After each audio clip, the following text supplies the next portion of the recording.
Hey everyone, people that did not get to hear me say welcome before, good morning. You guys are free to turn on your cameras if you'd like, or use your mics, or if you're just more comfortable using the chat function, by all means, go ahead and, oh, see? Oh, there we go. Let's say there. Feel free to use the chat window if you'd like to ask any questions or just say hi to me or one another. All is well. But today's mini masterclass is going to be on the new firmware that we just released for the HM. And you guys should be able to see my slides okay. They stopped showing me that green frame around the window. Like when I share my whole screen, it's not there anymore. So I have to just trust that my slides are showing up correctly. So shout out if it looks weird or you're seeing something you shouldn't, I guess. All right. So let's kind of jump into this. As people kind of walk in here, they'll be happy to. Willie Seltzer, he's here. All right, we got such a good group today. Got some new people, got some people that hang out with me every week that I now consider friends. All right, yeah. Okay, we're good. Well, yeah, let's go ahead and start. All right, so new firmware 1.1. Big release. This was a lot of fun. So I will go over just a little bit, an overview of the AHM for those of you that haven't heard of it, or it's a little fuzzy, or you just need a reminder. We'll go over a very, very brief overview on it. But then we're going to dive into the new firmware, which includes things like a new filter, some embedded presets, the AEC, help functionality, and a few other things as well. So here we go. All right, the HM64, it's a 12 by 12 up to a 64 by 64 processing matrix with what we call a flexible architecture. But it uses our Fpga core that we're kind of known for, and it does run at 96K. I'll make a little note of the status LEDs there down at the bottom. That also let us see the signal with our chromatic meter that's on the SQs and the Avantis and the Q as well, I believe, and where you're able to see like a whole meter's worth of information in a single little light. So that's there as well. On the back here, which is where all the super fun stuff is, you can see we've got that 12 by 12 local analog I/O. But then we've also got the DC backup power supply. We have an I/O port for audio networking up to 128 channels bidirectionally for things like Dante or Waves, things like that. Then we've also got a native S-Link port, which allows us to connect it into our Allen Heath ecosystem. Now, many of you guys that have been coming to my mini master classes every other week have heard me talk about S-Link plenty. For those that don't know, S-Link is an intelligent port that we created to basically switch between protocols and between sample rates so that you can plug in anything in our ecosystem and plug it into the S-Link, any I/O, and it works. It does automatic firmware matching. It kind of takes care of itself. It's really, really plug and play. So that's what the S-Link port is. So we can send 128 bidirectionally from that port as well. So we've got 12 by 12 local plus 128 on the S-Link port plus 128 in the I/O port. And then we have our 2 by 2 local GPIO for some install projects and even some custom projects. Like GPIO, having contact closures and being able to trigger lots of different things is extremely helpful. Okay, so what helps set us apart from other system processors or other matrices is that we're using a custom-built phase coherent Fpga, and it runs at 96K, as I mentioned, all in 0.7 milliseconds in to out. Phase coherency is really big, and we don't find it enough in very many sound consoles, period, let alone matrices or system processors. That's quite rare, actually. So I'm very proud that we've got that. We also have nonstop audio during routing and mix changes, which is big for some processors. Again, you either need to change the file and then re-upload it, or there are certain limitations that you can't do, including routing and mixing while you're connected, but we allow you to change some things on the fly. We've also got that automatic peripheral firmware matching, as I had just mentioned, where whenever we plug something in either over the network, like our IP controllers, for instance, or we plug in one of our I/O boxes.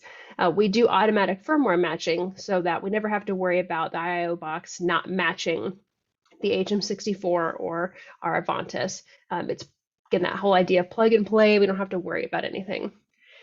We also have hassle-free controller deployment, which you guys have mentioned and seen me talk about before. And if you're curious on learning more about the IP controllers, I have some recordings.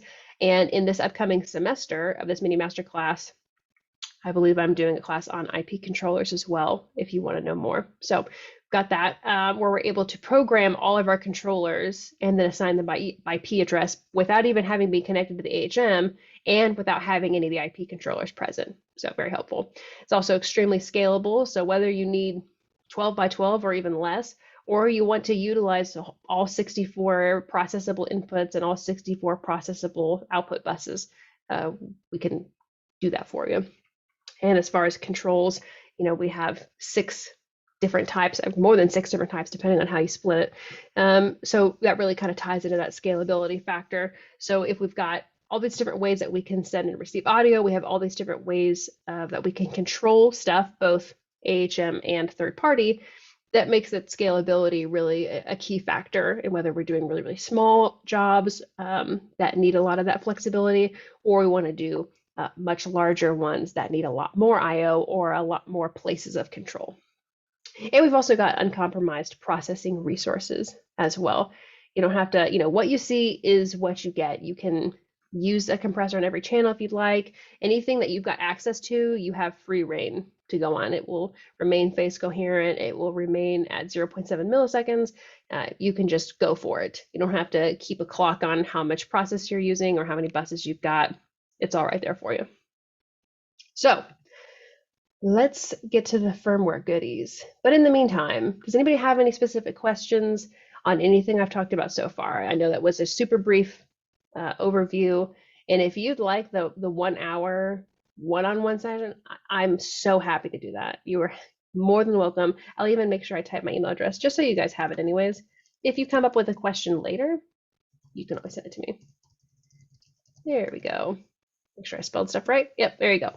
So if anybody wants to ask a question, whether it be AHM specific or not, there's my contact information.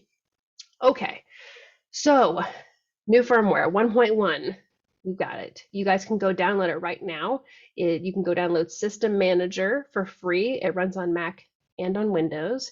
And make sure it's the latest version, and you can see all this new stuff we got. So first up, we've got some Peq Notch Filters. We have embedded presets by IP.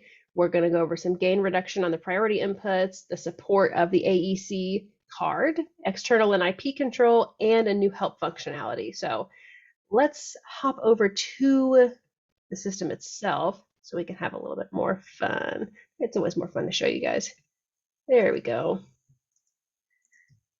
Alrighty. Everybody see that okay? I normally get to look at Dale, so it's just me today.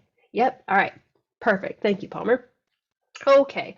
So first up, Peq Notch Filters. So on every input, we have parametric EQ, 8 bands of parametric EQ. We also have it on our zones or our output buses as well. We actually have 2 sets of EQ on our zones, a parametric and then a second EQ, which we can toggle between a graphic and another parametric. If I go back over my inputs here, I'll select this. You can change the type of filter you're using on this particular band. And we added the notch filter, which, as some of you are probably very familiar, sometimes you just need a notch filter, and there's no getting around it. And so having this available is great. And we can change the width between 100, 80, 40, and 10 hertz as well. And you can see that I like kind of scrolling it across the logarithmic scale because then it changes so much. There we go, 100 hertz. So in that time when you just need a notch filter, there's one frequency that is just really catching weird, you can use a notch filter to really get that out. Palmer says, without using the graphic, how many bands of parametric are available in total? You have 16 front end if you just go from one input right to one output. So on every input, so that's 64 sets of parametric on the input side. Then I've also got the dedicated parametric on every zone as well. So that's 64 more. And then if you wanted to swap the GQ out for another parametric, that's an additional 64 on the output side. Is there an RTA overlay on the parametric? No, there is not. There is on the graphic, and we have one on our monitoring bus. We have a little RTA as well. So you can always view the monitor point, or I can open up a new window and have them laid side by side and go around, and wherever my mouse is hovering is where I can be listening in my monitor bus, and this can give me my full RTA readout. So, okay. All right, so Peq Notch Filters, very handy when you need exactly that. Sometimes trying to force a bell curve into a notch isn't exactly what you need. So, okay, so we've got that. Up next is embedded preset by IP. So let me go hang out over here, and let's just pick a random one. I was doing another project. So if I do embedded preset, so I'm in my manage presets area. So I've got 500 presets that I can do any number of things with. They can be as small as changing the name of one channel, or changing how one IP controller looks, all the way to changing how change every single part of the system. And so you can get really, really granular, or you can make huge changes with the presets. So we've got 500 of them. And you'll see down here, I have embedded recall. So now I can do a custom, I can do embedded recall, as in when I recall this preset, I want you to wait a certain amount of time, and then I want you to recall a different preset. We've always had that embedded preset idea where maybe I want it to wait 48 seconds, and then I want you to recall preset 14, which is Narthex. And I could add that in. Or I could layer it and say, then I want you to wait another minute and then do 29. Or now I can do it by custom IP. So I can basically go in here and type in an IP address of another AHM, an Avantis perhaps, and say, okay, at this IP address, I want you to tell it to go ping and recall this preset, which is very handy. So as an example, I may use this embedded recall by IP to change how the system is functioning, and then send a message to my Avantis to say, after 10 seconds or so, after the system is fully changed, okay, now change your preset because this is going to be an engineer-less service, or we have a guest engineer going, so flip over to that side, or we have volunteers running this weekend, so we need to go to that scene, that kind of deal. Very helpful. Okay, so embedded preset by IP. Then we have gain reduction on priority inputs. So if I go back over to my channels, and I have got something called priority inputs. So priority inputs are a way of giving an input priority, something like a paging mic or an evac announcement, things like that. Something where you want to intentionally duck the zone or the output bus to say, hey, let this thing come through because it's really important that it's heard. So we've had priority inputs the whole ways, but we recently just added the gain reduction meter onto it. So let me pick a priority. Let's do the cafe ambience. And you'll see now that I've got this little red meter down here, which means it's completely squashing it.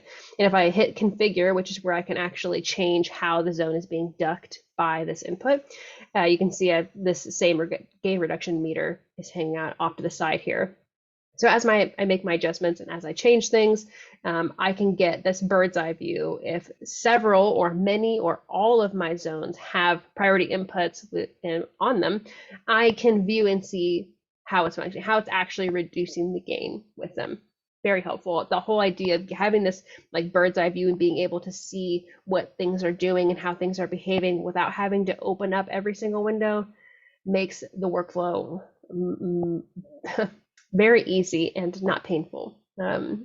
Not all DSPs are the same, but I really like this feature. Okay, so that's gain reduction on priority inputs. So then we also added AEC.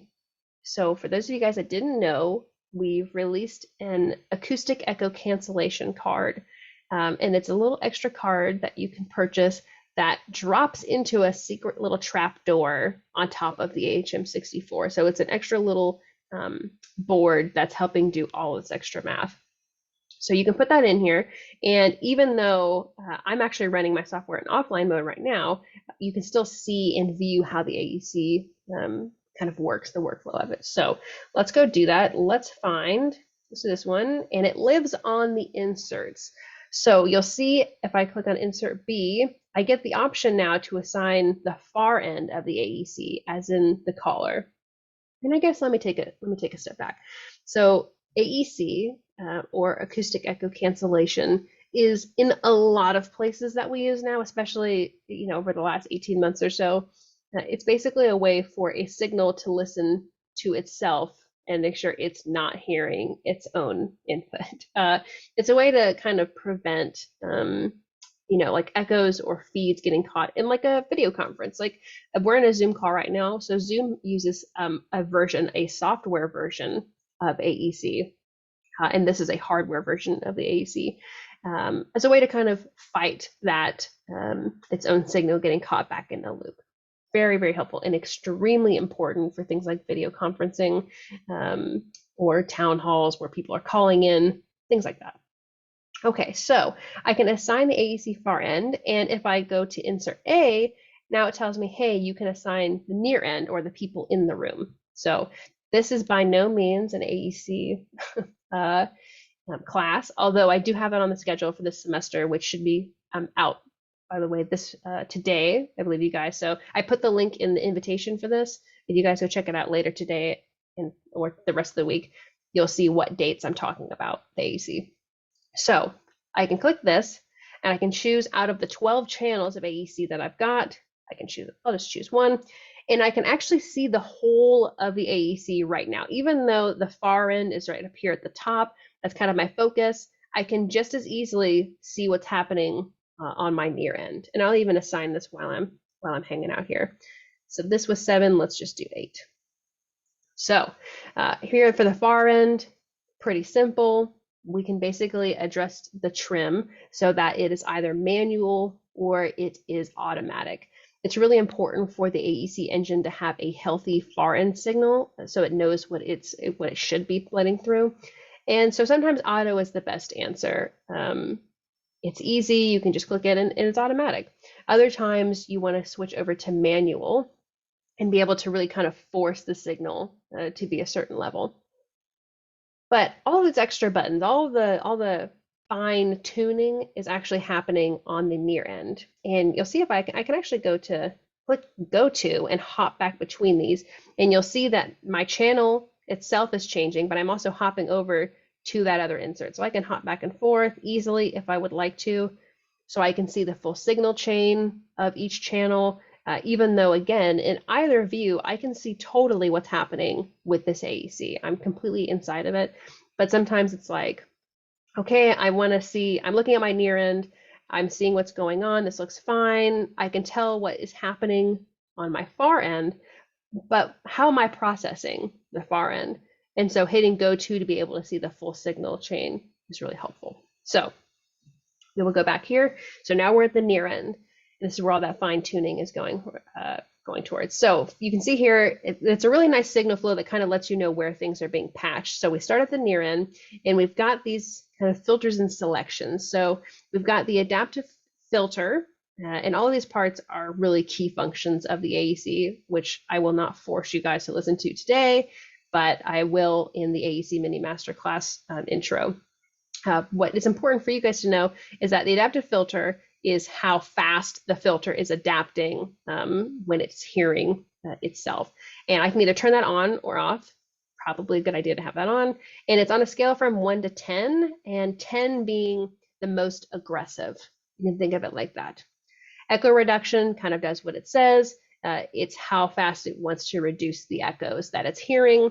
And again, 10 being extremely aggressive. The goal with actually all of these scales is you want to be able to have it set as low as possible, but still functioning, still getting a good result. So it's not completely haphazard. And there's also an excellent, I will link it. We had an excellent white paper on AECs, how they function, and how we're utilizing it in our stuff. And I will link that after during the Q&A portion as well. So that's echo reduction. And then noise reduction, similar thing, trying to reduce as much extra noise in the signal as we possibly can. And I can turn that on and I can turn that off. So we've got this line and it's going to my far only ducker, which again, we're trying to plainly say so that people can understand AECs better. This is ducking the far end. And we've also added this comfort noise. So comfort noise, in a nutshell, is a way to, one, add in sort of a controlled variable into the AEC, but also it's a way to allow the person who's connected on the far end to have a little bit of noise, because if it were too quiet, if it were absolutely silent, there may be some confusion or worry that they've been disconnected from the call, and we don't want that either. So it ends up working as kind of like a twofer. It helps them know that they are in fact connected, and it also helps the AEC function properly. So then outside of that, we go to the far end, and when you go and patch it, it's actually labeled as so. So it's easy to just say, yep, I'm supposed to be sending this to the far end. But we've got this extra little line here that's going before the far only ducker to this SR output. And SR stands for sound reinforcement. And this would be used as a way to amplify the mics that are in the room locally without it affecting how the AEC is functioning. As an example, I said a town hall a little bit ago. That's a great one. So in a town hall, you may have people talking in front, but you may also have members calling in. And so we want to be able to amplify or reinforce the talking heads at the front of the table, but we don't want that to adversely affect the AEC and how it's functioning. So we have a special output just for that local amplification. Palmer says, I like the term comfort noise in general. I do too, actually. It's comforting. It's a nice one. Okay, and I can also, just as a little caveat, I can also add a multi-mic if I wanted to have many mics in a room if I would like, or I can completely unassign it by clicking here. Easy peasy. At least I feel, in my humble opinion, that this gives us some, makes us a little bit more approachable. The AECs, as many of you probably know, can be very complex systems and can take a lot of information and a lot of study. And I totally understand that. Part of me is, I'm still learning how the math of it all kind of works. But this makes it easy, so I don't have to think quite so hard when I'm approaching this. I don't have to dissect every single thing. It's just a little bit more approachable. So, okay, that's AEC. Then we've got external and IP control, which is actually so involved that I gave it its own slide. So, but other than that, I'll also show you guys the new help really fast that I had mentioned at the beginning. Here you are. So it's this new contextual help window. It's actually quite easy to get around. I still use it to this day. If I want to know how we've defined something explicitly, I'll go in here and look, or I'll just say like, oh, well, what's the intention of the designer's use of this? If I, don't want to necessarily bother the UK team because it's like super late there. The HM help window is very helpful. It's truly like the whole manual, like in this little window. And I can just click through and say, okay, well, what's external control? I can go back, or I can go to contents, and I can say, okay, well, what's a preset list? I can go through, and it's very easy and very obvious to kind of move around. So don't sleep on it. So it's in connection status down here, help, highly recommended. Okay, all right, so I wanted to, nope, don't worry about that. All right, I also reuse these photos from when I did the original Matrix Reloaded because I enjoyed them so much and I thought I was going to reuse them. So there's Lawrence Fishburne again. Okay, so external IP control. This is quite a list of stuff, so we'll kind of swap back and forth to break it down a little bit.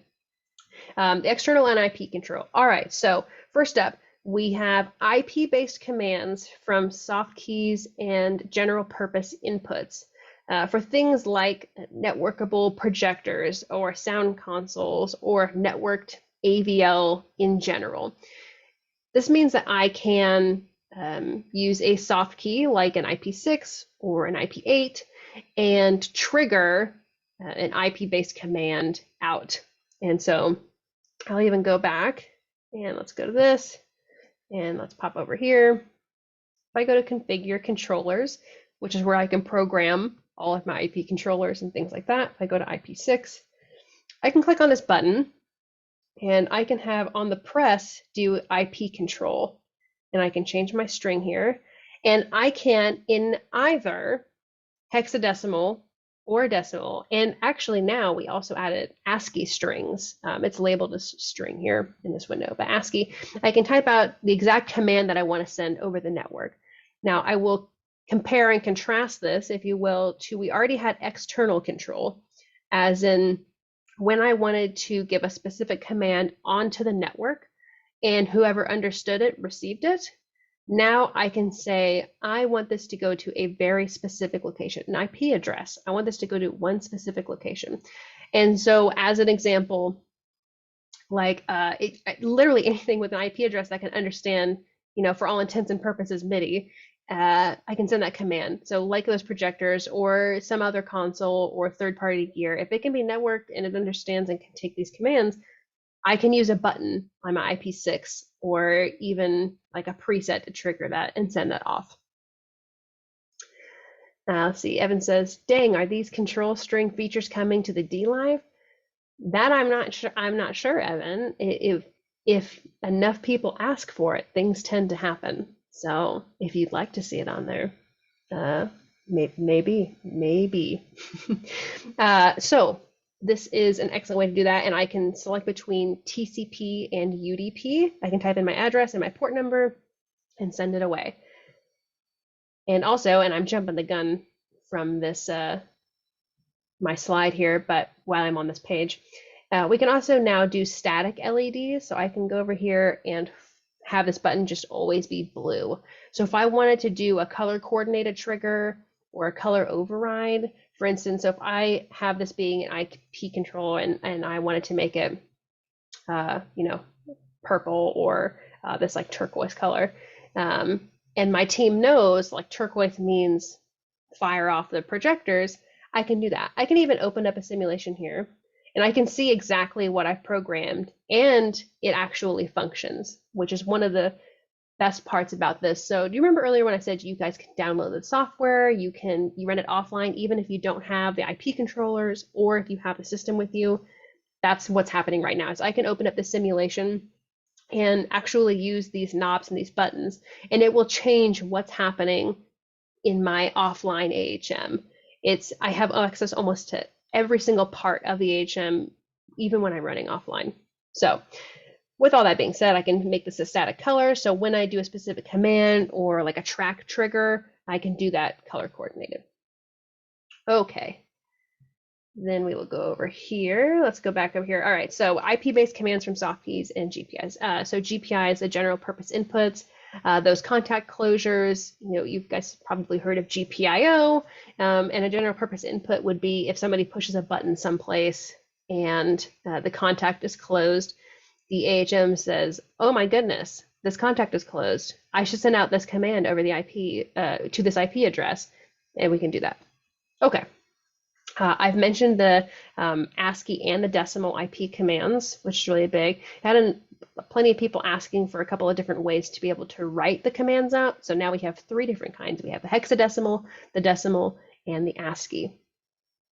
We've also added external control, so third-party control of the AHM for preamp gain, the pad, the phantom power, and the digital trim. So if you're building something from scratch on a system like Extron or Crestron or MX, we've got those commands ready and already uploaded in the MIDI document, or the TCP/IP document rather, for AHM, listing it out there so you know exactly how to command it, how to control, again, things preamp, gain, pad, phantom power, and digital trim, really big ones. I've also shown you guys those static LED colors. You get to pick between 8 different colors to do color coordinated triggers of track playbacks or a specific IP command, or you just like lots of colors because, hey, like I get that way too. Sometimes I just want every button to be a different color. Sue me. All right. And then finally, with this last firmware update, we got additional get commands for the channel name and color, the source selector state, and the last recalled preset, which is some good information to have. But otherwise, I would super recommend downloading the new system manager to check out all these new features, and always look at the release notes, because there's some stuff I didn't even cover in here that have either been adjusted or added. And these are the really big ones that I think are fun and make it even more usable. So be sure to check those out as well, and I will drop the links. And for those of you that have been attending my classes lately, you know that I will send out an email afterwards with the Q&A, any questions I get, the answers to them, and any relevant links. Palmer says, at the end of the day, I might have only become interested in audio because of all the blinking lights. I think most of us might be able to say that. Those blinking lights are very attractive. So, okay, Q&A time. Anybody have any questions? Anything that they'd like a little bit more information on? Something that I wasn't very clear on? Anything like that? Or something not AHM related at all, and you just want to know why the sky is blue. And I can't explain that very well, so don't. You're going to get a very fumbling answer, so don't ask it.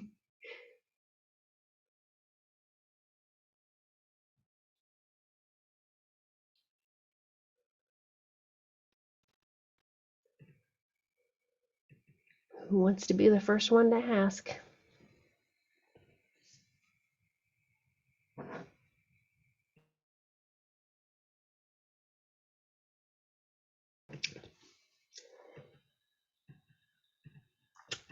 Question, even though there are lots more channels, there are still only 64 DSP channels, right?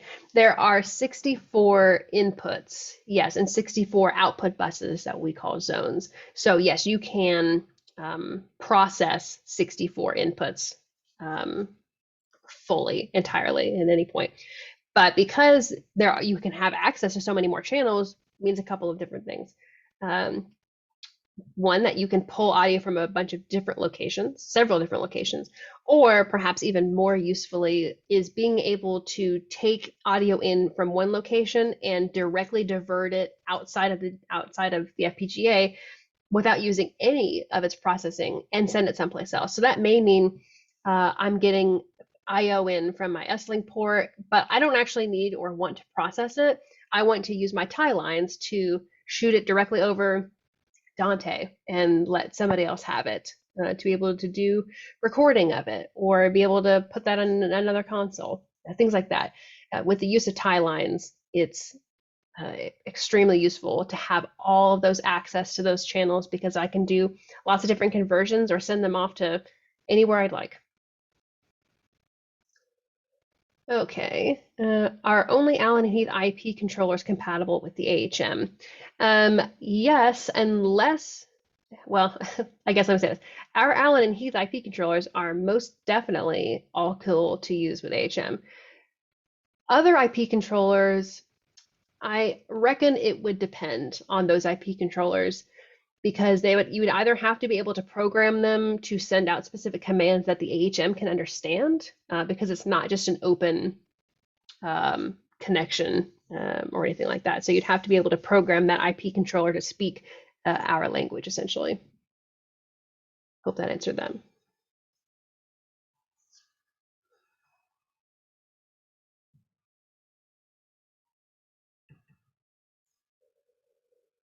Is OSC available in the control message protocol?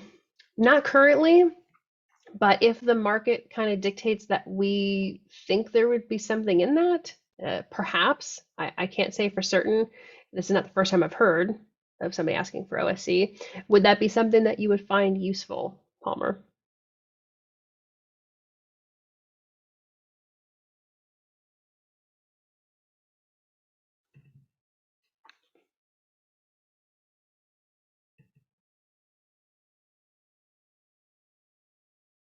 QLab uses a lot of OSC, which is what? Yes. That's right, QLab. You could also use hashtag theater guy. No, totally get that. Correct me if I'm wrong, but you could, QLab accepts MIDI, right? So in theory, you could use Alan and Heath's MIDI converter, have that on your computer, and then accept all of the commands from your AHM and convert them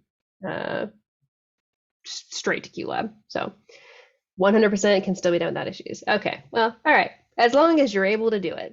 Long live MIDI. I don't see it going anyplace. So,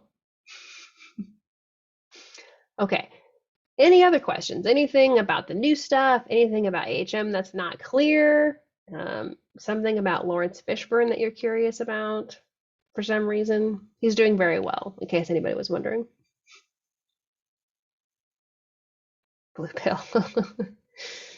No, the only option. Yes, there's one. I know you want to go down the HM rabbit hole. Alan and Heath confirms HM64 is red pill. Yeah, I could very well put the red ampersand